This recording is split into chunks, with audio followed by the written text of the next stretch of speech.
네, 정시가 되었습니다. 12월 1일 이렇게 온라인 비즈니스에서 만나 뵙게 돼서 진심으로 반갑습니다.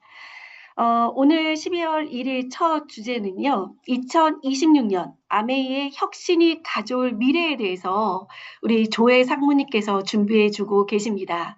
많이들 기대하고 계실 거라 생각하는데요. 우리 또 조혜 상무님 나오셨습니다.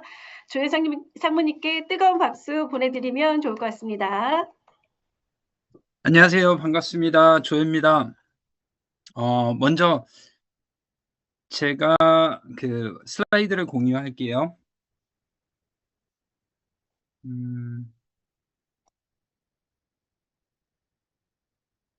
우리 제 슬라이드가 보이시면 우리 송지연 리더님께서 손 한번 들어주세요.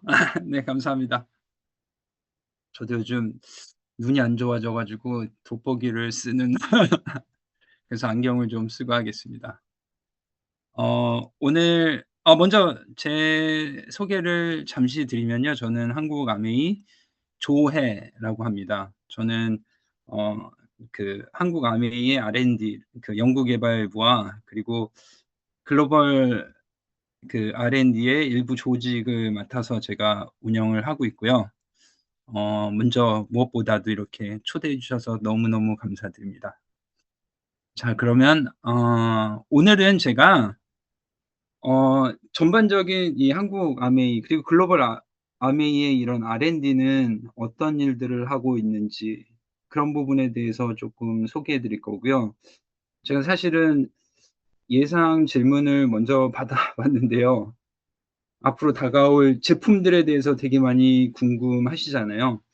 네, 안타깝지만은 그 부분은 또 회사에서 좀 때가 되면은 한다고 해 가지고 그 부분은 제가 조금 오늘 포함은 못 시켰지만은 그럼에도 불구하고 저희가 어떤 방향으로 가고 있는지 그런 부분에 대해서 잠시 소개해 드릴 거고요.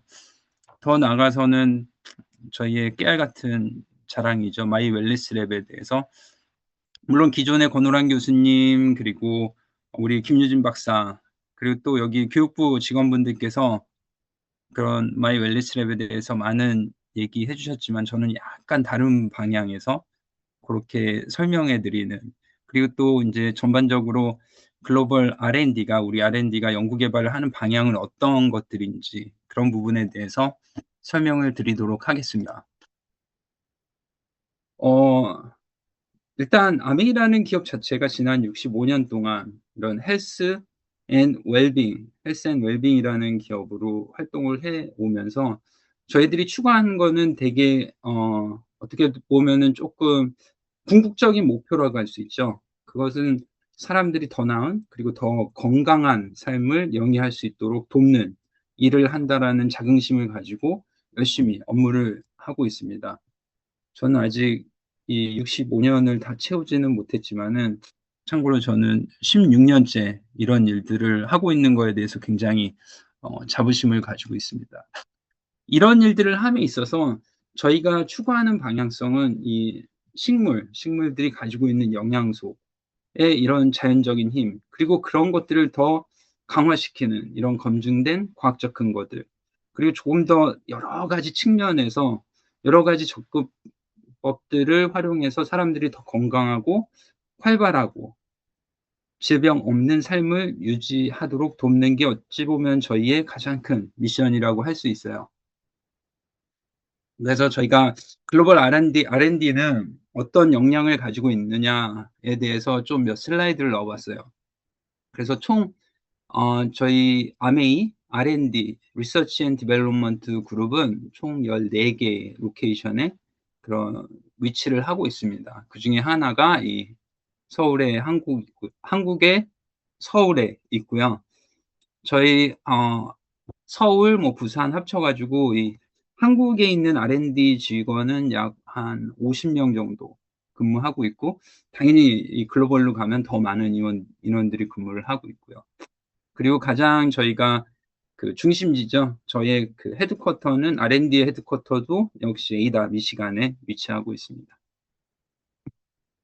그리고 저희가 글로벌로 이렇게 봤을 때 아까 말씀드린 대로 총 14개 로케이션에 위치를 하고 있고요. 그리고 연구실은 총 75개 정도가 있어요. 근데 플러스라고 하는 거는 최근에 뭐 조금 이동이 있어서 더 좀 짓고 있는 것도 있고 필요한 부분들이 있을 때 항상 또 계속 증축을 해나가는 그런 면이 있습니다. 그리고 제조 시설은 총 6군데 있어요. 뭐 주로 이제 미국에 있지만은 중국이라든지 그리고 인도 이런 쪽에도 또 저희가 몇 군데 가지고 있고요. 그리고 어 저희가 이런 어떤 그 원료라든지 기술의 발견부터 제품 개발까지 하는데 사실은 제가 여기다 넣은 그 프로세스는 총 13가지밖에 안 되지만은 사실은 굉장히 많은 프로세스대로 제품을 개발을 하고 있고 그중에 또 우리가 강점을 가지고 있는 것이 여기 나와 있는 부분들인데요. 먼저 이 농업을 함에 있어서 종자부터 말 그대로 씨앗에 대한 연구부터 그 씨앗이 자라는 토양까지 연구할 수 있는 그런 농업에 관련된 전반적인 연구에 대한 강점을 가지고 있고요. 뭐 너무나 잘 리더님들도 잘 아시다시피 그리고 또 어찌 보면 저희가 이런 인더스트리에서도 가장 인정받은 부분 중에 하나는 이 천연물에 대한 어떤 발견부터 이 개발 그리고 표준화까지 굉장히 그런 시스템들이 잘 돼 있습니다. 그리고 그런 것들을 하다 보면 여러 가지 생물들, 뭐 식물 같은 식물, 생물 그리고 그 식물들을 키워주는 그런 미생물들 그리고 여기에 연관된 여러 가지 그런 케미칼들을 같이 또 연구하는데 강점이 있어요. 그래서 예전에도 아마 리더님들 기억나시는지 모르겠지만 뭐 아메이의 이런 바이오어세이에 대한 그런 강점들 여러 가지 그 동영상을 통해서 아마 보신 적이 있으실 거예요. 그리고 이런 것들을 가지고 저희가 뭐 씨앗부터 식물 그리고 그거를 농축하고 추출하고 그런 것뿐만이 아니라 그런 것들이 얼마만큼 그 제품에 적용되었을 때 그 흔히 그런 얘기하죠. 쉘프 라이프, 유통기한 그리고 또 얼마만큼 그 사실은 유통기한까지 상하지 않는 게 중요한 게 아니라 저희가 그 원하는 그런 활성 성분들을 이 유통기한까지 얼마만큼 보존을 할 수 있느냐 그거에 대해서도 저희가 계속해서 그 시험을 하고 있고요. 그리고 이런 천연 추출물에서 제품으로 넘어갈 때 여러 가지 이게 제형화할 수 있는지 거기에 대해서 다양한 그 시생산품이라고 할 수 있죠. 프로토타입을 제작하는 데 또 저희가 굉장히 큰 강점이 있습니다. 그리고 제일 중요한 거죠. 품질에 대한 부분. 그리고 이런 소중한 천연물들, 소중한 그런 식물 영양소들을 잘 그 활성을 끝까지 유지시켜 줄 수 있는 이런 패키지에 대한 연구도 많이 하고 있고요. 그리고 그런 것들이 정말 인체에 정말 그 휴먼 센터드 디자인이라는 얘기 하잖아요. 말 그대로 사람 중심, 사람이 얼마만큼 편리하게 사용할 수 있는지 그런 부분에 대한 연구도 많이 하고 있습니다. 그리고 뭐 임상이라든지 그 제품에 대한 경험 이런 것들은 사실은 기본적으로 저희가 모든 제품에 대해서 다 하고 있고요. 그리고 또 아메이가 가지고 있는 장점 중에 하나가 이 농장이죠. 예. 전 세계에 저희가 한 4개 농장을 가지고 있고, 저희가 중국에는 이 식물 연구소라는 것을 또 따로 두고 있어요. 그래서 여기 보시면은 뭐 미국, 멕시코, 브라질에 저희가 이런 농장을 가지고 있고요. 그리고 아까 말씀드린 대로 이 중국에는 우시라는 지역에 그 아메이 보타니컬 리서치 센터를 가지고 있어요.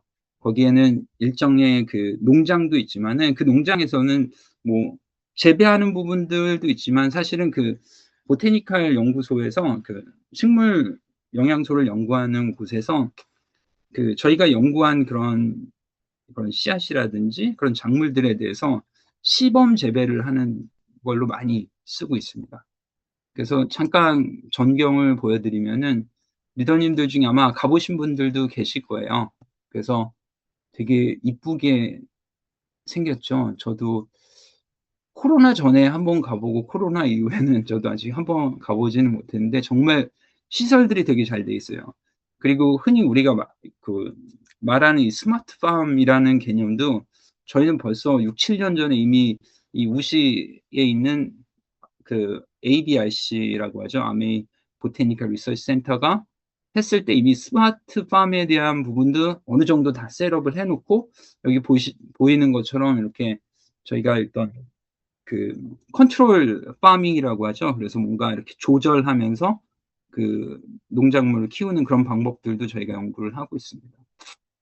그리고 저희가 전 세계적으로 아까 말씀드린 대로 14곳의 그런 그 연구 기지가 있다고 말씀드렸잖아요. 그래서 저희가 저희 뭐 흔히 말하는 연구원들을 총 합하면 한 800명 플러스 마이너스 이렇게 좀 되는 것 같더라고요. 그래서 저희가 매년 사실은 이거에 대해서 그 업데이트를 하는데, 사실 제가 올해는 계속 그 더모 아키텍에 대한 강연만 하다가 요 강연을 작년 하반기에 하고 이제 처음 했는데, 이번에 보니까 넘버가 또 업데이트 됐더라고요. 작년에는 700 몇십 명이었던 것 같은데 지금 또 800명 이상으로 또 늘어났습니다. 그리고 또 저희 아메이가 가지고 있는 특히 R&D가 가지고 있는 자랑거리 중에 하나가 이 외부 그 과학자문위원회입니다. 그래서 총 13분 있고요. 제가 저희 교수님들에 대해서는 잠시 후에 소개시켜 드리겠습니다. 그리고 저희가 가지고 있는 내부적인 그 전문성에 대해서 저희가 한번 이렇게 통계를 내봤어요. 근데 총 800명의 연구원들이 가지고 있는 분야가 굉장히 다양하더라고요. 물론 저희가 기본적으로 그 강점을 가지고 있는 그 식물, 그리고 이런 식물 영양소에 대한 그 뉴트리션, 뷰티 이런 쪽에 대한 인원들이 거의 대부분이 맞고요. 그리고 더 나아가서는 저희 그 규정에 대한, 특히 아메이는 글로벌 사기 때문에 이 미국, 한국 이런 나라들에 대한 규정만 따라갈 게 아니라 모든 회원사들에 대한 규정, 그 나라에 대한 규정을 다 저희가 말 그대로 꿰고 있어야 돼요. 그러다 보니까 각 국가별로 그 오피스에는 이 R&D 소속의 이런 규정 전문가들이 또 다 위치해 있습니다. 한국에도 당연히 있고요. 그래서 특히 이제 저희 장점 중에 하나가 이 규정인데, 식약처에서도 어떤 그런 그 글로벌 레귤레이션을 고려해 가지고 뭔가 한국의 규정을 만들 때 아메이에도 자문을 받기도 합니다. 그러면 저희가 또 다른 나라에 있는 이런 규정까지도 같이 저희가 수집을 해서 식약처랑 국내 규정 만드는 데도 많은 도움을 드리는 경우도 있어요. 그리고 제일 중요한 것 중에 하나는 제품에 대한 안전성이죠. 그래서 저희는 이런 그 독성학에 대한 전문성도 가지고 있고, 뭐 디바이스, 뭐 저희 뭐 스카이라든지 그다음에 뉴이스프링 이런 디바이스, 그리고 뭐 더마 아키텍 이런 쪽에 대한 그런 엔지니어들도 다수 저희가 확보를 하고 있습니다.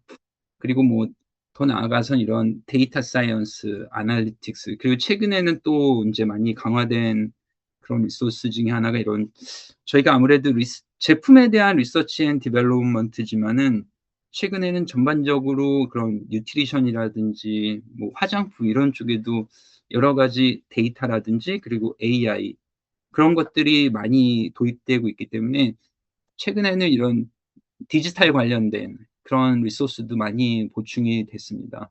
그래서 저희가 내부적으로 통계를 냈을 때는 저희 R&D, 아메이 그 연구개발부에 총 최소한 100가지에 넘는 그런 전공을 가진 인원들로 구성이 됐다라고 말씀을 드릴 수가 있고요. 그리고 이제 저희 과학자문위원회, 그래서 여기 보시면은 많이 보셨던 분들인데, 아이고, 이런 우리 지호셉 대표님을 제가 까먹었네요. 그래서 저희가 그 총 14분의 그런 과학자문회 위원분들이 있고요. 이 중에서 여기 조소연 교수님, 서울대 그 피부과의 조소연 교수님 또 한국 분이시고, 이 부분 조소연 교수님 같은 경우는 저희 그런 뭐랄까 약간 그 미백 관련된 그런 쪽들, 그리고 피부 스팟이나 이런 쪽에 대한 연구를 저희랑 굉장히 많이 하고 계시고요. 그리고 여기 계신 리더님들이 많이 보셨던 교수님 중에 하나가 아마 게리 피셔 교수님은 뭐 레티놀의 아버지 라고 할 수 있죠. 교수님 같은 경우는 미시간대 의대에서 주로 안티에이징 관련된 연구를 많이 하시는. 그리고 저희 쿨마 박사님 같은 경우는 그 글리스터 쪽에 대해서 주로 이 치아 쪽 관련된 연구를 많이 하시고요. 그리고 이 데이비드 월커 굉장히 실제로 봐도 굉장히 잘생기셨어요. 데이비드 월커 교수님 같은 경우는 저 유니버시티 오브 캘리포니아 대학에서 재직하시는 분인데 주로 뉴트리션 쪽에 많이 저희 리서치를 많이 하고 계십니다.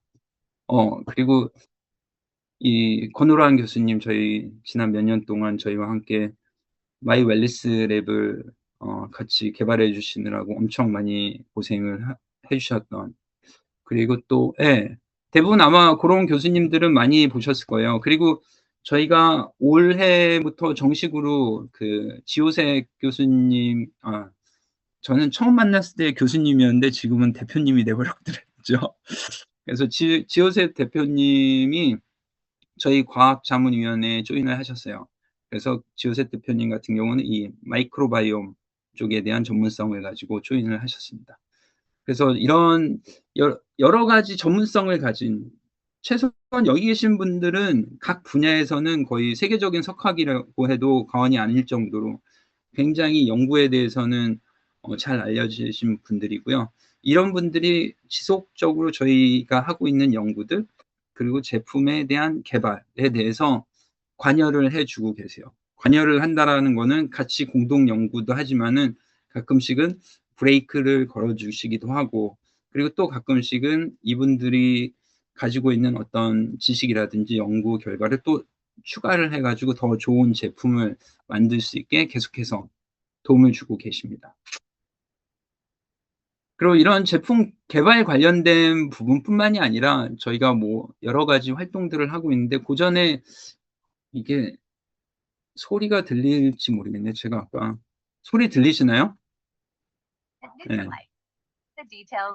그래서 저희 R&D에서 우리가 제품을 만들 때 이런 식물 추출물들을 어떻게 또 정제하고 농축하고, 그리고 또 중요한 거는 이런 것들에 대한 콤비네이션을 어떻게 해가지고 저희가 이런 제품을 만들고 있다라는 거를 그냥 간략하게 이렇게 좀 홍보 영상으로 한번 만들어 본 비디오거든요. 이게 아마 유튜브에도 있을 거예요. 그래서 아마 찾아보시면은 찾아보실 수도 있는데, 전반적인 그런 원료를 가지고 어떻게 그 제형화를 만들어서 우리가 실험실에서는 어떻게 했는지 그냥 전반적으로 이렇게 이렇게 쟤네들이 이렇게 사는구나 하고 한번 봐주시면 좋을 것 같고요. track down every iteration and validated scientific notebooks. By the time successful combinations become a new product, they will have undergone as many as 200 unique tests and checks. At Nutrilite, every step of our scientific process is traceable, ensuring that our ingredients are pure, our formulas are safe, and our products are effective, so you can have peace of mind. 네.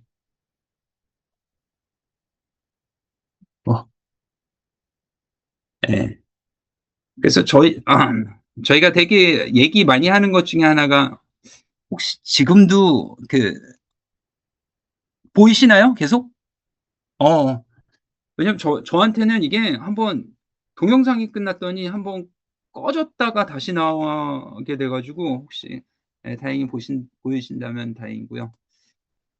그래서 저희가 이 제품을 개발할 때 전반적인 프로세스에 대해서 그냥 진짜 간략하게 여기 표현을 해놨는데, 저희 내부적으로는 사실은 그 프로세스가 정말 어떻게 말씀드려야 될까요? 한 수백 개가 넘는 그런 프로세스가 있습니다. 그만큼 저희 리더님들이 저희한테 되게 컴플레인 많이 하시는 것 중에 하나가 아메이 너무 느린 거 아닙니까?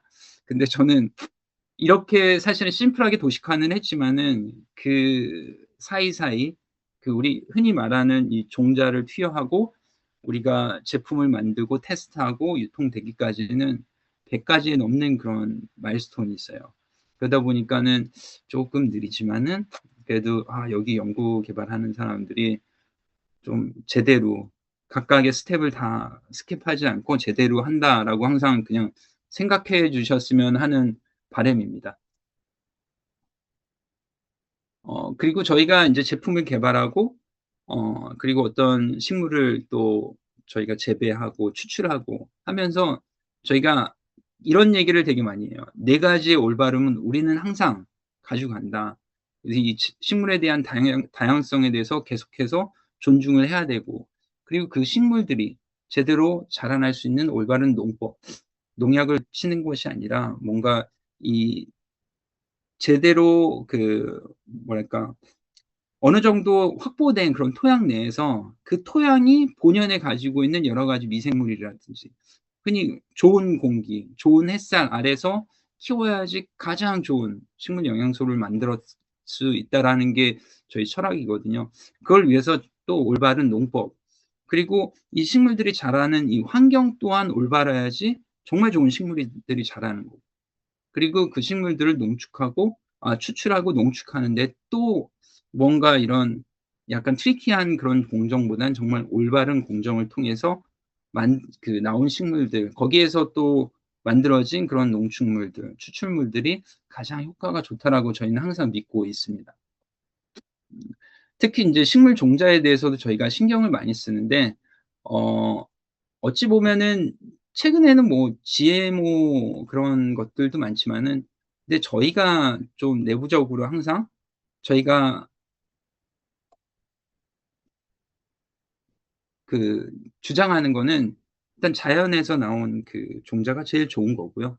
그리고 또 이런 유전자 변이보다는 차라리 뭔가 자연적인 그런 교배, 흔히 유전자가 다른 두 종이라고 하더라도 이런 것들을 이런 어떤 육종을 통해 가지고 이종 교배를 통해서 만들어진 흔히 전통적인 방식의 그런 교배 방식을 통해서 더 좋은 종자를 또 확보를 할 수가 있고요.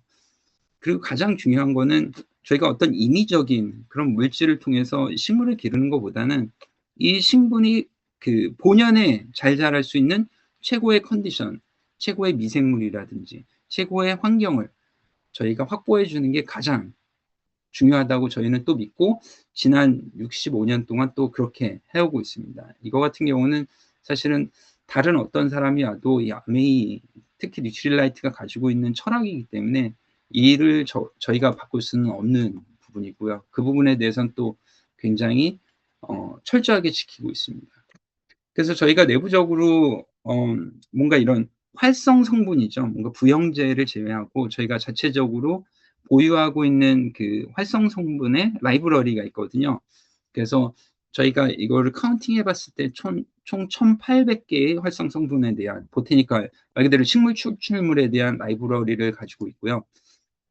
그리고 저희가 1년 동안에 과연 우리 그 뉴트릴라이트, 그리고 아티스트리, 그리고 뭐 듀러블 쪽, 그 디바이스 쪽 해 가지고 1 년간 우리가 한 몇 건의 테스트를 하나 하고 한번 통계를 내 봤습니다. 거기에서는 뭐 퍼포먼스, 이 제품을 얼마만큼 잘 그런 역할을 하는지 그런 부분도 있겠지만, 제품에 대한 그 안전성, 안정성, 그리고 거기에는 뭐 패키지에 대한 부분들, 미생물 합치니까 한 연간 저희가 수행하는 테스트가 약 50만 건이 되더라고요.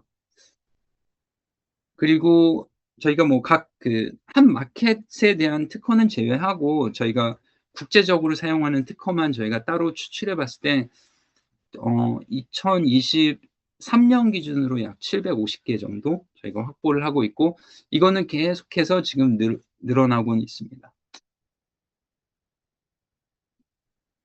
그 디바이스류를 제외하고 저희가 2023년 기준인데, 저희가 그 흔히 부작용에 대해서 저희가 한번 글로벌리하게 통계를 좀 내 봤거든요. 그랬을 때 저희가 부작용 건수는 0.0005%.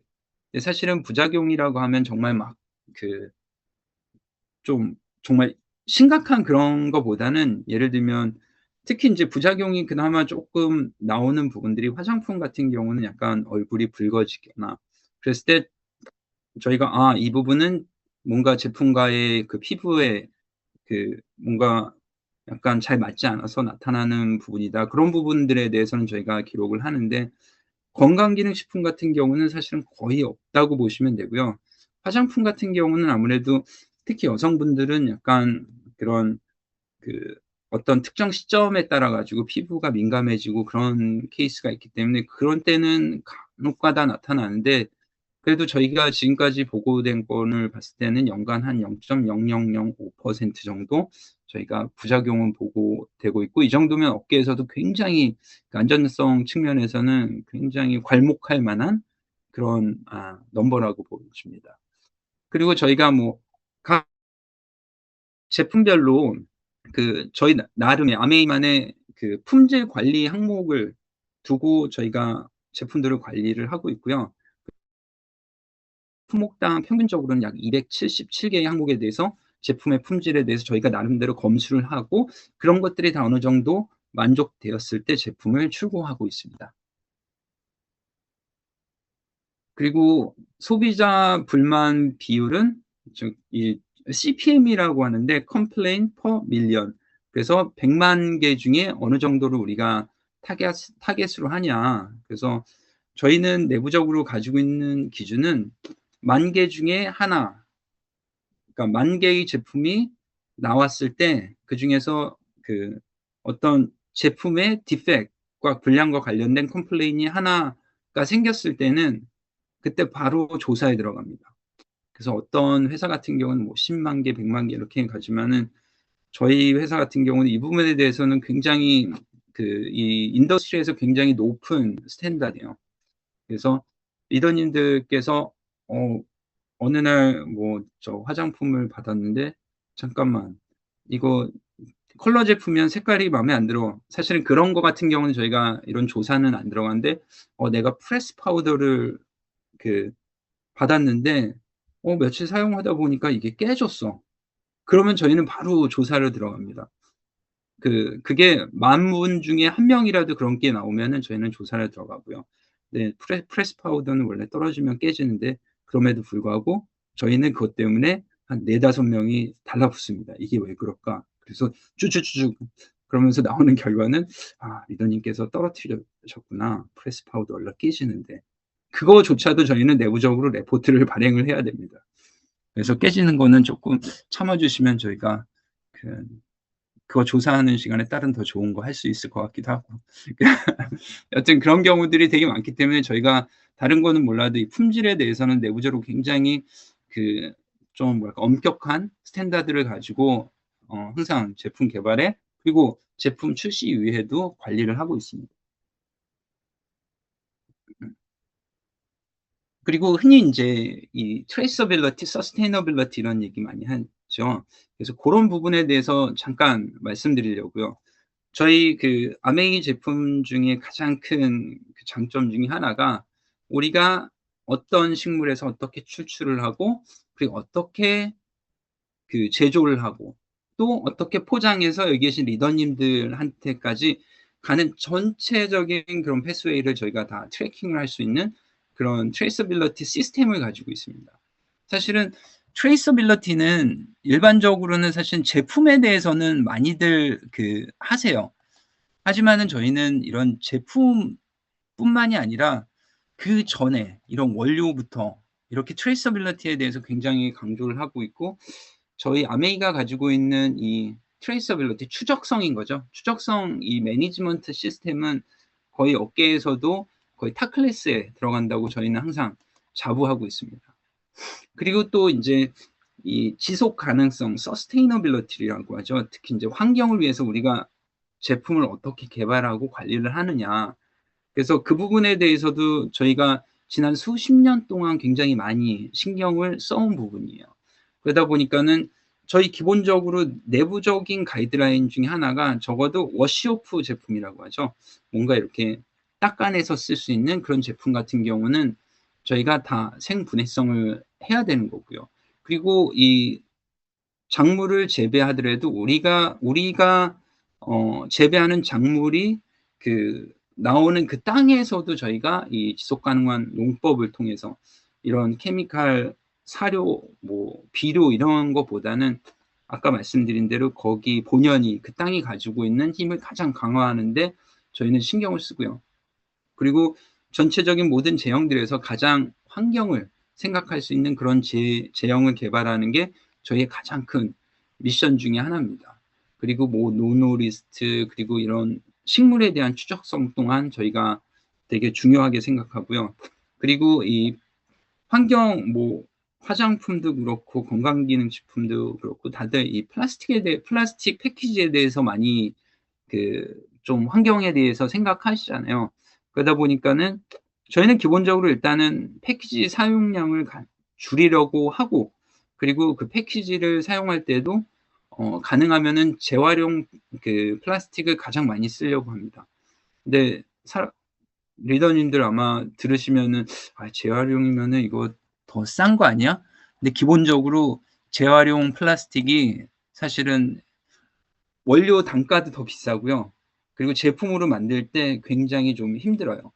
그러다 보니까는 저희가 저희 패키지 엔지니어들도 많이 있지만 가장 고생하는 부분 중에 하나가 이 재활용 플라스틱을 통해서 패키지를 만드는 겁니다.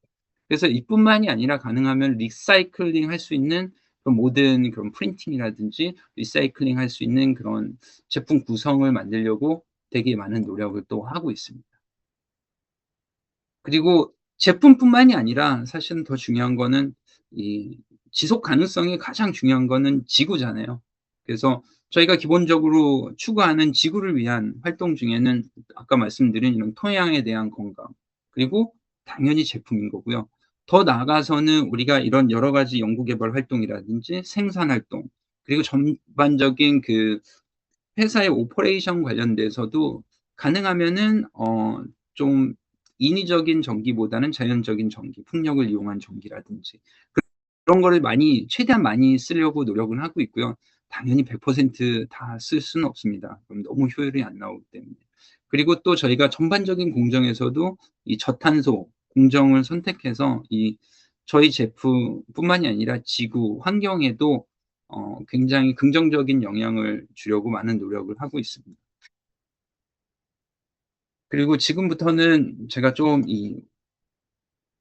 약간 토픽을 좀 바꿔 보려고 해요. 그래서 웰니스에 대해서 저희가 최근에 하고 있는 노력 중에 하나가 이 마이 웰니스 랩이잖아요. 그전에 뭐 마이 랩도 있었지만은 저는 예전에 그 제가 아메이에서 업무를 시작한 게 이 오픈 이노베이션 사이언티스트거든요. 그게 뭐냐면은 말 그대로 이런 건강기능식품, 화장품, 디바이스 이런 쪽에 대해서 앞으로 전도 유망한 기술에 대해서 굉장히 얼리단에서 찾아보고 그거를 저희 비즈니스랑 어떻게 접목을 시킬 수 있는지 그거를 하는 게 저의 업무 중에 하나였어요. 그러면서 제가 인제 팀장도 되고 부장도 되고 임원도 되다 보니까 이렇게 리더십으로 오긴 했는데, 그래서 예를 들면 제가 2017 년도에 발굴했던 기술 중에 하나가 이 피마스 기술이고, 그걸 통해서 저희가 2022 년에 인제 런치를 했죠. 한 5 년간의 그런 개발 기간을 지나고 저희가 2022 년도에 저희가 런치를 한 그런 케이스입니다. 그래서 제가 주로 하는 업무들은 그런 거였고요. 그리고 마이 웰니스 랩 같은 경우도 저도 굉장히 얼리단에서 같이 평가하고 했던 기술 중에 하나입니다. 근데 이런 마이 웰니스 랩에 대해서 설명하기 전에 제가 몇 가지 그럼 웰니스랑 뭔가 이런 부분에 대해서 한번 좀 얘기를 해 보려고 그래요. 그러니까 흔히 우리가 웰니스 하면은 뭐 잘 살려고 하는 거고, 그리고 이 신체에서의 웰니스는 아무래도 건강이잖아요.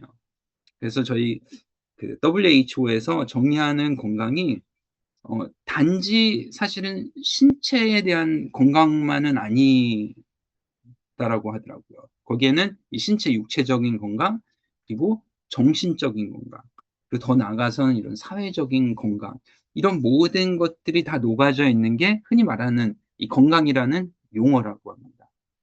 그래서 예전에 글로벌 컨설팅 기업인 어스트 앤 영이라는 그런 기업에서 이 헬스케어 4.0, 라이프 사이언스 4.0에 대한 보고서를 하나 낸 적이 있어요.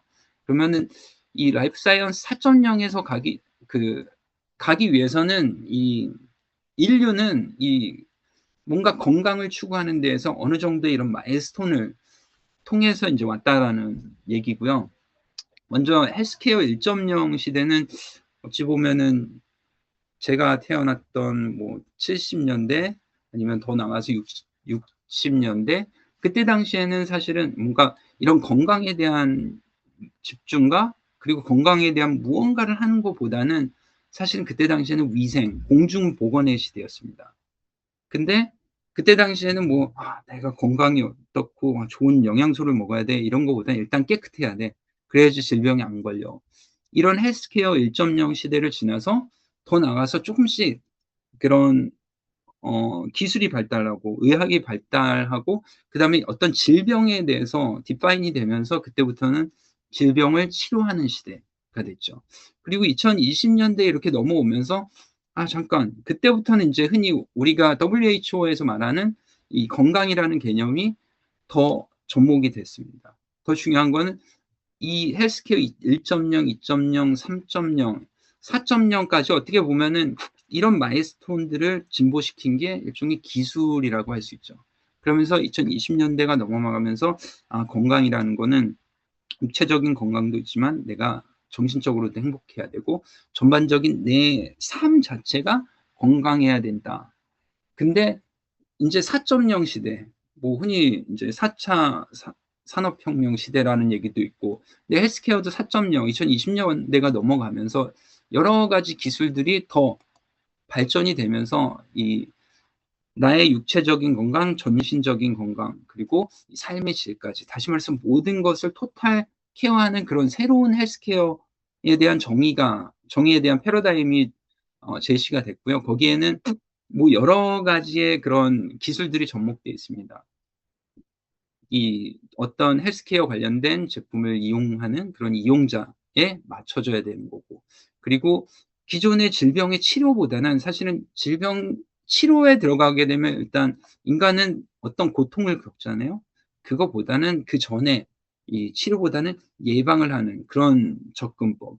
그리고 최근에 뭐 머신러닝이라 딥러닝, 머신러닝 그리고 AI까지 진화가 되면서 여러 가지 그런 기술이 융복합하고 융합되면서 또 여기에 여러 가지 바이오 솔루션들이 합쳐지면서 흔히 뭐 여러 가지 용어들을 뭐 나열해 보면 뭐 빅데이터, AI, 퍼스널라이제이션, 마이크로바이옴 이런 것들이 통합되는 그런 새로운 헬스케어 의 그런 뭐랄까 마일스톤이 만들어진 거죠.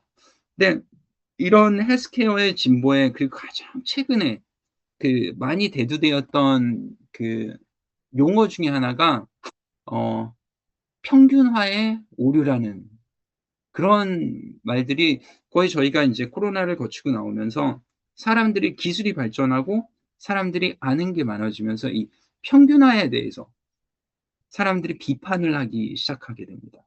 다시 말해서 잠깐 이건 평균인데 이건 내가 아닌데 나는 다른데 다시 말해서 이 평균이라는 거는 여러 사람들한테 보편적으로 맞을 수도 있지만은 어쩌면은 나한테는 안 맞을 수도 있다라는 거죠. 그런 이념들이 대두가 되면서 뭔가 나에게 맞는 나를 위한 나에게 정말 뭔가 그런 베네핏을 줄 수 있는 그런 솔루션들은 무엇일까라는 거에 대해서 굉장히 사람들이 많이 찾기 시작하죠. 근데 사실은 그런 전반적인 사회의 흐름 이외에 또 과학적으로도 굉장히 재밌는 사실들이 있어요. 어 지금 요 데이터를 보신 적이 있으신지는 모르겠는데 예전에 권오란 교수님께서도 마이 웰리스에 강연하실 때 요 데이터를 쓰신 적이 있는데 이게 사람들마다 각각의 이 혈당에 영향을 주는 말 그대로 당을 직접적으로 넣어 주거나 아니면 빵을 먹거나 그리고 빵에다가 버터를 같이 먹었을 때 그리고 과당을 섭취했을 때 진짜 재밌는 게 이 사람마다 이 혈액 내에 포함되어 있는 당의 양이 달라져요. 다시 말해서 어떤 음식을 섭취했을 때 가장 사람들이 생각할 때 잠깐 그냥 아예 당을 집어넣었으면은 당연히 어떤 사람은 뭐 굉장히 많이 대부분의 사람들은 생각하는 게 다 '아 당이 확 올라가겠다.' 근데 여기 보시는 것처럼 어떤 사람들은 거의 올라가지도 않고 그리고 뭐 중간쯤에 좀 많지만 어떤 사람들은 다른 사람들에 비해서 뭐 한 대여섯 배까지 많이 나오는. 다시 말해서 똑같은 그런 당을 올려주는 혈당을 올려주는 음식을 먹었을 때도 사람마다 반응하는 정도가 굉장히 달라진다는 거예요. 그리고 또 하나 또 인제 영양소에 대한 거를 보여드리면은 라이코펜 잘 아시죠? 라이코펜은 주로 이런 항산화 물질이고 토마토, 수박, 당근 같은 그런 약간 적색 그 계통을 가진 그런 채소 과일에 많이 들어 있는데 근데 뭐 딸기나 체리는 좀 다릅니다. 딸기나 체리 같은 경우는 거기는 그 붉은색은 약간 안토시아닌이긴 한데 수박, 뭐 당근, 토마토에는 이 라이코펜이 굉장히 많이 들어 있어요. 그러다 보니까 이 라이코펜이 많이 들어 있으면은 음식을 예를 들면 수박 주스를 똑같이 250 밀리를 먹었으면은 사실은 내 혈액 내에는 당연히 250에 상응하는 라이코펜이 그 흡수가 돼야 되잖아요. 근데 실질적으로 사람들의 혈액을 채취해 가지고 동일한 그 수박 주스를 먹고 내 혈액 내에 이 흰색은 수박 주스를 먹기 전 그리고 검정색은 수박 주스를 먹은 후에 내 혈액 내에 이 라이코펜이 얼마만큼 들어와 있는지를 봤거든요. 사람마다 너무 다릅니다. 어떤 사람은 동일한 약을 먹어도 초반에는 이 6번 같은 경우는 이렇게 쪼끔 있다가 먹은 후에 혈액 내에 엄청 많은 라이코펜이 이미 들어와 있고 어떤 사람은 어 평상시에 이만큼 있었는데 사실은 먹어도 거의 흡수가 될 듯 말 듯. 사람마다 너무 다른 거죠. 이런 것들 때문에 사람마다 가지고 있는 전반적인 이런 생물학적인 메커니즘의 그런 민감도도 다를 뿐더러 그리고 이런 생물학적인 능력이 또 다른 거죠. 그래서 이러한 이유로 다들 여러 가지 최근에 과학자들이 가장 주장하는 것 중에 하나가 아 이런 평균적인 그런 트리트먼트보다는 뭔가 나에게 맞는 그런 것들이 정말 필요하다. 이런 부분에 대해서 굉장히 많은 얘기들을 하고 있어요. 그래서 그러한 것들을 하기 위해서 저희 아메이에서 노력하는 것 중에 하나가 이 마이 웰니스 랩입니다. 마이 웰니스 랩의 가장 그 기본은 예방이에요. 예. 저희 뭐 거의 대부분의 뭐 30 대에서 70 대까지 설문조사를 해 봤을 때 "어떤 삶을 살고 싶냐?" 그러면 거의 100 이면 100 40대 같은 80 대를 살고 싶다. 그런 얘기들을 많이 하잖아요. 그래서 최근에 인제 또 이런 건강 쪽에서 떠오르는 그 용어 중에 하나가 미코노미라고 하더라고요. 미코노미는 어 뭐랄까 이전에 헬스케어 1.0, 2.0 시대를 사셨던 분들은 사실은 어떤 이 나에 대한 것보다는 내 가족을 위해서 뭔가를 투자하지만은 사실은 이 이코노미 시대 헬스케어 3.0, 4.0 시대를 살아오시는 분들은 나에게 더 많이 투자하는 특히 흔히 우리가 말하는 100세 시대라고 하잖아요. 100 세까지 살아야 되는데 가장 내가 투자해야 될 거는 가장 중요한 거는 내 몸입니다. 저도 이제 나이가 좀 먹고 인제 50이 되다 보니까는 최근에는 저 유튜브 들어가면 아예 알고리즘이 나오는 게 "은퇴 후 무엇을 하셨습니까? 은퇴 후 준비 잘 되셨습니까?" 그런 얘기를 하는데 거기에서 제일 많이 나오는 게 가장 중요한 거는 뭐 경제적인 것도 있지만은 "일단 건강해야 된다." 이런 부분에 대해서 굉장히 많이 강조를 하더라고요. 그러면 왜 우리가 이렇게 그 건강한 좀 더 젊은 그러면서 우리가 내 뭐 그냥 생물학적 얘기 나이에 대해서도 얘기하지만은 이 건강 나이는 어느 정도인가 그런 얘기를 많이 하잖아요. 근데 굉장히 그 이 건강 나이의 중요성에 대해서 한 40년 이상 동안 진행된 연구 결과가 하나 있어요. 얘는 그 1970 년도 초반에 뉴질랜드의 이 더니딘이라는 지역에서 태어난 사람들을 아예 태어났을 때부터 45 세까지 추적 관찰을 했습니다. 그래서 20대 중반에 40대 초반에 그리고 20대 중반, 30대 초반, 30대 후반, 그리고 45세 4번에 걸쳐가지고 이 건강검진을 실시를 했고요. 그 사람들에 대해서 추적 관찰을 했어요. 30대 초반에 이 건강 나이가 더 자기 본인의 생물학적인 나이보다 더 많은 사람한테는 과연 45세 이후에 어떤 일이 일어났을까? 그걸 봤을 때 이런 결과가 일어났습니다. 애초에 노화 속도가 빠르신 분들이죠. 건강 나이가 조금 높으신 분들은 운동 능력이 약 15% 감소를 했고요. 건강에 대한 본인의 인식 자체도 나는 건강하지 않다라고 생각하는 경우가 굉장히 많았어요. 그리고 이 보여지는 피부 노화도 20% 더 안 좋아졌고요. 인지 기능 또한 40대 중반임에도 불구하고 인지 기능 또한 동일 연령대에 비해서 굉장히 떨어졌습니다. 그래서 저희가 이 마이 웰니스 랩에서 하고 싶은 얘기 중에 하나가 이 건강 나이가 굉장히 중요하다. 왜? 나의 미래에 다가올 어떤 이런 안 좋은 부분들을 미리 예방할 수 있기 때문에. 그래서 저희가 이 건강 나이의 이 속도, 그러니까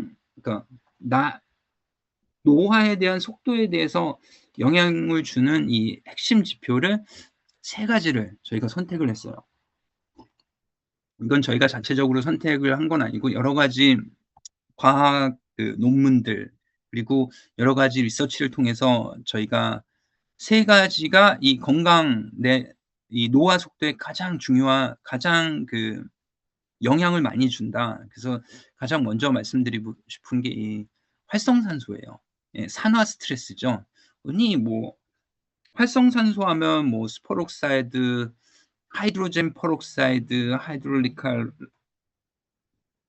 하이드록실 라디카 요 3가지를 흔히 얘기를 하는데 쉽게 그냥 우리 자연에서 볼 수 있는 이 활성산소가 얼마나 안 좋은지를 보여주는 게 왜 우리 상처 나면은 예전에 과산화수소라는 걸 뿌리잖아요. 그게 이제 H2O2라는 건데 하이드로젠 퍼록사이드가 이 일종의 과산화수소입니다. 근데 이 과산화수소를 상처에다가 딱 바르면 어떻게 돼요? 막 부글부글 끓어오르잖아요. 그만큼 강력한 그런 물질이에요. 근데 그 과산화수소가 이 몸속에서 이런 세포, 조직에서 막 늘어난다고 생각해 보세요. 그러면 이런 강력한 에너지를 가진 이 산화 스트레스가 세포와 조직을 공격하는 거예요. 그러면 염증이 생기겠죠. 그럼 그 염증이 생긴 세포와 조직은 본연의 업무를 잘 못할 거고, 그렇게 되면은 말 그대로 이런 여러 가지 노화 현상이 나타나는 겁니다. 그리고 또 저희가 강조하는 게 이 대사거든요.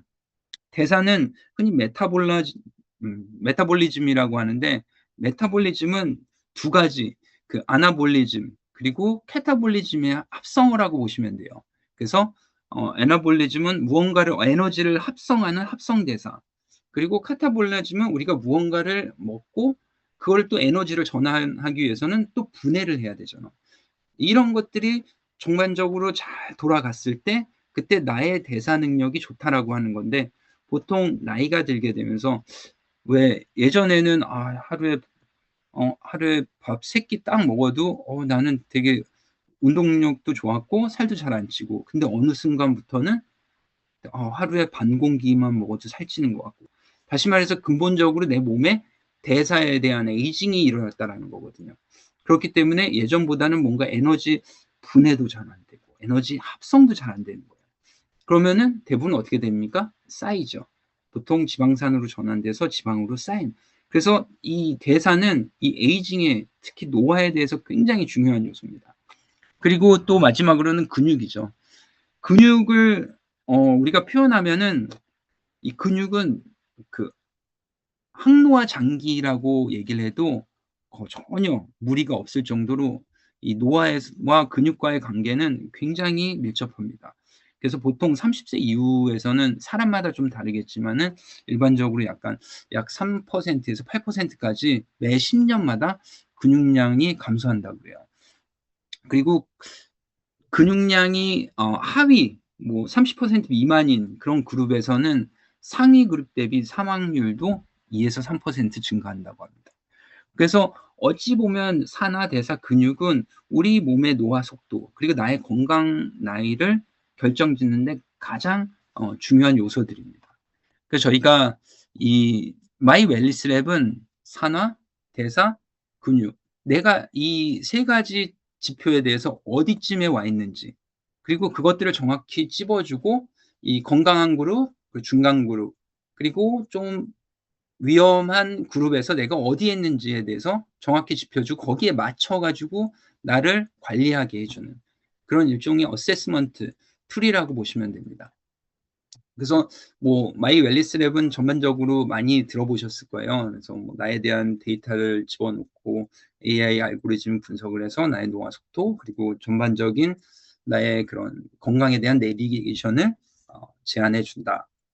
그래서 저희가 이 마이 웰니스 랩을 통해서 가장 중요하게 얻어야 될 것은 일단 나에게 맞는 내 위험 요인이 어떤 거고 잠재적인 요인 위험 요인은 또 어떤 거고 그리고 거기에 필요한 영양소는 뭐고 그리고 거기에 필요한 운동은 뭐고 그리고 어떤 생활 습관을 가져야 되는지 그거를 본인이 정확하게 인지하고 거기에서 했을 때 사실은 무언가 내 건강에 대한 그런 어 개선을 가져올 수 있는 거죠. 그래서 저희가 사실은 마이 웰니스 랩에 대해서 임상 시험을 했어요. 그래서 임상 시험을 저희가 작년부터 시작해 가지고 올해 다 종료가 됐고 실질적으로 임상 시험에 대한 리포트도 나왔습니다. 근데 저희가 아직까지는 리더님들한테 임상 결과가 이렇다라고 말씀을 못 드리는 건 사실 결과가 너무 잘 나왔거든요. 근데 저희가 아직 그 논문 퍼블리시가 확정이 되지 않아 가지고 저희가 기본적으로 뭔가 리더님들한테 공유를 해 줄 때는 뭔가 이런 피어 리뷰가 수행된 이런 저명한 과학 저널에 실렸을 때 저희가 그 결과를 말씀드릴 수 있는데 지금은 사실은 말씀드리기는 조금 일러 가지고 말씀을 못 드립니다. 나중에 아마 조만간에 뭐 뉴스 보도 자료도 나올 거고 그리고 저희가 논문 게재가 확정이 되면은 또 교육에도 사용할 예정이긴 합니다. 그래서 저희가 마이 웰니스 랩에서 원하는 거는 딱 이런 거예요. 저희 지금 이 데이터 같은 경우는 저 서울에서 직장을 다니는 조모 씨의 2023년에 신체 검사 그거를 토대로 저희가 한번 마이 웰니스 랩을 한번 돌려봤어요. 그랬을 때 이분이 참 그렇게 건강하지는 않고 본인 뭐 나이대로 이렇게 잘 나왔습니다. 네.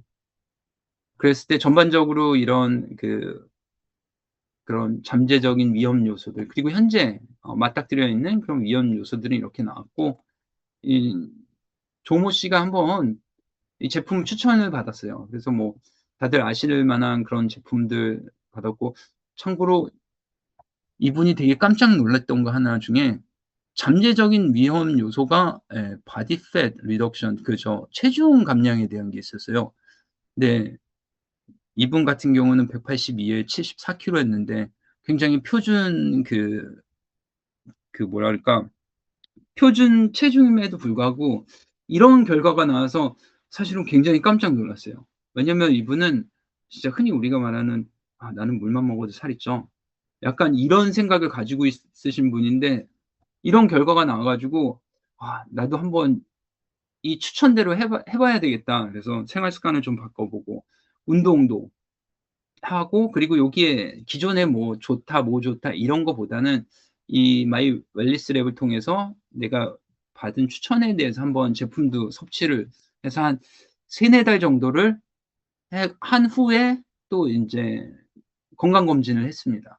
그랬을 때 또 이 건강 검진을 했을 때 다시 한번 마이 웰니스 랩의 측정을 받아 봤을 때 이 붉었던 부분들이 많이 노란색으로 바뀌었어요. 근데 이분이 스트레스가 많은지 여전히 잠은 못 주무시고요. 그리고 전체적인 스코어도 봤을 때 본인이 굉장히 많은 노력을 했거든요. 그러다 보니까는 전체적으로 많은 부분들이 특히 인제 노화 속도도 또 많이 줄어들고 그래서 굉장히 많은 개선을 가져왔잖아요. 저희 마이 웰니스 랩이 추구하는 게 이겁니다. 그냥 현재의 나를 알고 그냥 이해하는 것에 그치는 게 아니라 더 나아가서 나를 바꾸는 거예요. 내가 최소한 먹어야 되는 영양소는 뭔지에 대해서 정확하게 알고, 당연히 뭐 내가 더 필요하다면 더 할 수는 있지만 기본적으로 나의 그런 위험 요소, 잠재적인 위험을 방지하기 위해서는 최소한 이 정도는 영양소는 섭취해야 되고, 그리고 또 이 정도는 운동을 해 줘야 되고, 식사 습관은 이런 쪽으로 내가 가야 된다라는 것을 가이드해 주고, 그리고 그 가이드에 맞춰서 했을 때 정말 그런 건강의 그 헬스 베네핏을 얻어갈 수 있는 게 마이 웰니스 랩이라고 보시면 됩니다. 그래서 제가 이 깨알 같은 마이 웰니스 랩 자랑도 좀 했고요. 인제 저희 글로벌 R&D에서 또 마지막으로 이렇게 어떤 방향으로 우리가 가고 있느냐, 거기에 대해서 그냥 간략히 저희 본사에서 만들어진 페이지 한 페이지를 한번 보여 드릴게요. 그래서 저희 그 R&D의 제품 개발 그리고 연구 개발 방향은 어찌 보면 굉장히 클리어해요. 무엇 무 무엇이든 우리가 추구하는 것들, 뭐 신체의 건강이라든지 피부의 건강, 그리고 환경, 모든 것들에 대해서 가장 중심은 건강입니다.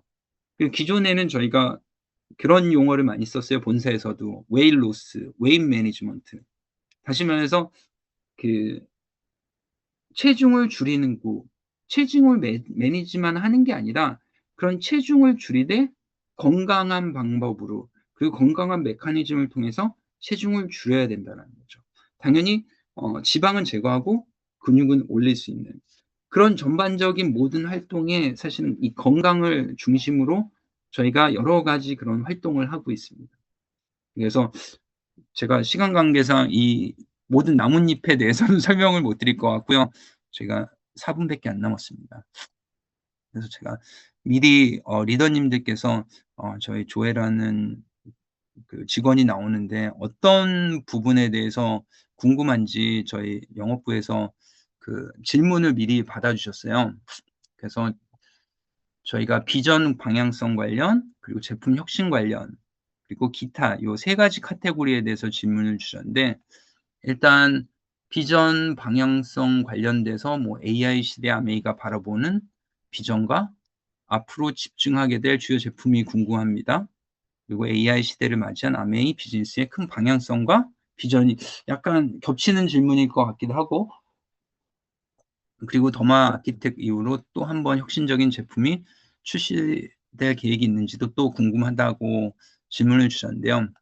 먼저 내년에도 또 혁신적인 제품들이 나옵니다. 근데 인제 저희가 그 지금 상황에서는 뭐라고 말씀을 드리기는 쪼끔 힘들고, 아마 내년 초에 스프링 컨벤션에서 내년에 나오게 될 모든 혁신적인 제품들에 대해서 한 번에 다 공유가 될 거고요. 그리고 이 AI 시대, 사실은 아메이가 여기서 어떤 그런 혁신에서 이런 AI를 그 사용하고 있고, 그리고 또 AI 이전에 이런 우리가 지금까지 리더님들이 제일 궁금하신 게 이런 데이터들, 뭐 예를 들면 마이랩을 통한 리더님들의 그런 마이크로바이옴 데이터, 그리고 또 마이 웰니스 랩을 통해서 쌓여 있는 데이터를 가지고 우리가 어떤 이런 머신러닝이라든지 AI 알고리즘을 통해서 뭐 여러 가지 어세스먼트 그런 툴도 출신하지만은, 그게 어떻게 제품에 이런 것들이 제품에 접목될지가 되게 궁금하실 거예요.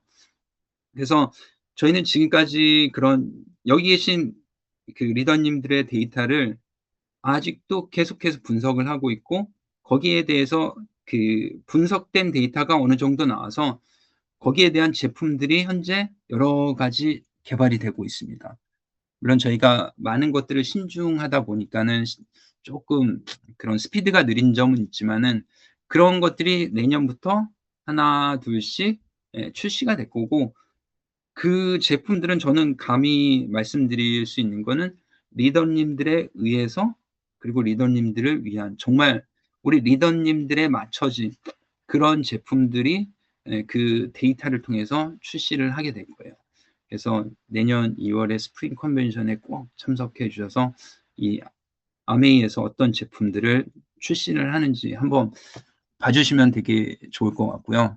그리고 제품의 안정적으로 꾸준히 제공될 수 있도록 어떤 부분을 고려하고 계신지. 제 그냥 개인적인 생각으로는 요거는 더마아키텍 때문에 나온 질문이 아닐까. 그래서 더마아키텍 같은 경우는 사실은 저희 그 R&D 내부적으로 저희는 그래요. 포비아라고, 약간 더마아키텍 공포가 있을 정도로 저희가 런치를 하고도 이 리더님들의 반응이 너무 좋아 가지고 지지난주까지도 저희가 테스트를 했고, 테스트가 다 종료가 됐습니다. 저희가 했던 테스트는 사실 제품의 스펙을 바꿔서 우리가 제품의 그런 생산을 빠르게 한다라면 그건 말이 안 되는 거고요. 저희가 사실은 이 리드 타임이 굉장히 긴 그런 제품들에 대해서 저희가 그런 스펙은 같지만은 뭔가 이런 생산처가 좀 다른 곳들에 대해서 저희가 사실은 되게 많이 알아봤고, 그런 부품들을 갖다가 다 저희가 테스트를 했습니다. 그래서 저희가 그런 테스트들이 다 종료가 됐고, 긴 리드 타임을 짧게 단축시킬 수 있는 그런 부품처에서 한 부품을 가지고 조립을 해도 전혀 성능상 문제가 없다라는 거에 대해서 저희가 확신을 해서, 기존에는 저희가 더마아키텍의 생산 리드 타임이 150일, 한 150일이 좀 넘습니다. 153일 뭐 하여튼 이렇게 나오는데 저희가 거의 100일 가까이 단축을 시켰어요. 그래서 그 부품들로 저희가 생산을 시작했고요.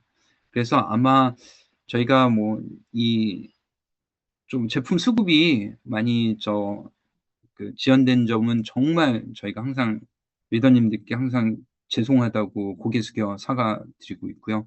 그리고 그걸 빠르게 하기 위해서 저희가 많은 노력을 했고, 저희 생각에는 내년 1월 정도면은 아마 주문하신 모든 분들이 일단은 다 제품을 확보하실 수 있고, 물론 12월부터도 계속 나가겠지만은 내년 1월까지는 다 확보를 하시고, 또 이후에 오더되는 부분까지도 저희가 빨리 생산해서 리더님들께 빨리 전달할 수 있도록 노력하고 있습니다. 제품이 단종되는 이유와 신제품이 개발되는 계기에 대해서도 또 뭐 간략하게 설명드리면요. 제품이 단종되는 이유에 대해서는 첫 번째는 아무래도 제품의 판매량이 감소되게 되면은 최소 생산량을 못 맞추는 경우가 발생합니다. 그때 저희가 또 제품 단종에 대해서 논의를 하고요.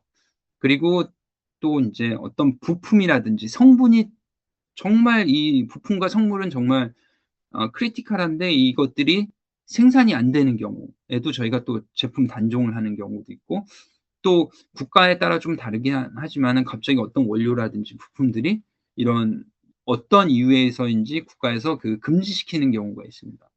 그런 경우는 또 저희가 대표 제품을 단종시키는 그런 경우도 있어요. 그래서 크게 3 가지 이유가 있는데, 그 외에도 이 제품이 단종되는 데는 여러 가지 이유들이 있습니다. 그리고 신제품이 개발되는 계기는 뭐 가장 큰 거는 여기 계신 리더님들의 니즈인 거죠. 그리고 이런 시장의 니즈, 말 그대로 리더님들이 활동하시는 이런 시장에서 니즈가 있는 제품, 그리고 리더님들이 이런 제품이 있을 때 정말 비즈니스에 좋겠다, 이런 부분들에 대해서 저희가 제품 개발을 하고 있습니다. 가장 중요한 건 리더님들의 니즈가 맞습니다. 그리고 변화의 흐름 속에서 미래에 잘 올라타기 위해서 지금 제가 집중하고 실천해야 될 핵심적인 포인트는 무엇일까요? 저도 인제 어떤 조직을 이끄는 수장으로서 사실은 이 변화에 대해서 굉장히 민감합니다. 근데 사실은 이 변화를, 최근에는 그런 분들도 되게 많으세요. 변화에 대응하시는 분들, 그리고 변화에 약간 대항하시는 분들. 그래서 저는 당연히 변화에 적응해야 된다라고 얘기를 하고 있고요. 그게 맞다라고 보고 저도 그렇게 해 왔고요. 하지만 이제는 변화에 적응하기보다는 이 변화에 적응하는 것을 넘어서 변화를 이용할 수 있어야 되는 사람들이 어찌 보면 더 나은 그런 미래가 오지 않을까. 그래서 AI가 있다고 그래서 AI를 내가 이해하고 여기에 적응하는 게 아니라 이 AI를 통해서 내가 어떻게 또 다른 변화를 만들어낼 수 있을까? 그래서 최근에 그런 얘기 많잖아요. AI가 여러 가지 직업을 뭐 없앨 수 있다?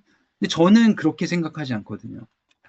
앞으로는 이 AI가 물론 여러 가지 직종들을 리플레이스는 할 수 있겠지만은 사실은 또 다른 직종들이 생겨날 수 있다라고 저도 많이 들었고 저도 그렇게 생각하고 있습니다. 어떻게 그 AI를 가장 잘 이용하면은 저희는 그 연구 개발 측면에서 여러 가지 베네핏을 볼 수 있고 여기 계신 리더님들도 이 AI 툴을 잘 이용해서 뭔가 이 변화에 적응하기보다는 이 변화에 올라타서 또 다른 변화를 만들어낼 수 있는 그런 한번 미래를 만들어 보는 거에 대해서 저는 가장 추천하고 싶습니다. 죄송해요. 5분이 지나 버렸네, 이 밤중에. 여튼 오늘 제가 드리고 싶은 말씀은 여기까지고요. 너무 늦은 시간 동안 시간 오버됐는데도 이렇게 잘 참고 잘 들어주셔서 너무 감사합니다. 예, 감사합니다. 네, 지금까지 함께 해주신 조혜 상무님께 다시 한번 뜨거운 박수 부탁드립니다. 네, 오히려 감사합니다. 네, 직원으로서 제가 더 궁금했던